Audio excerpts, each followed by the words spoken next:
Good morning sa lahat. Isang mainit na pagbati sa ating mga kapatid na Muslim. Assalamualaikum. Nagdiriwag po sila ngayon ng Eid al-Adha dito sa Pilipinas at sa buong mundo. Tinatawag din itong pista ng pag-aalay.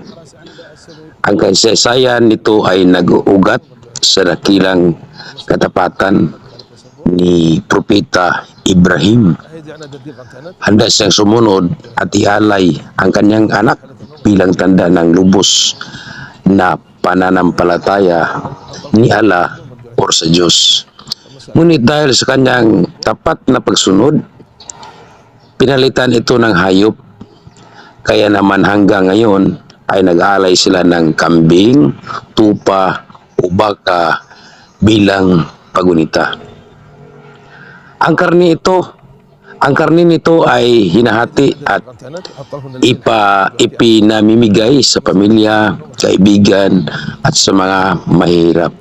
Simbolo ng pagbabahagi at pagmamahal sa kapwa. Bilang kaalpatim admin ng Kaalpa Vlog, rumirespeto at gumagalang tayo sa lahat.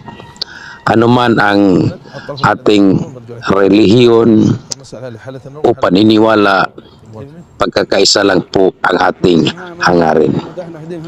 Ito si Kaalpa ang nagsasabi.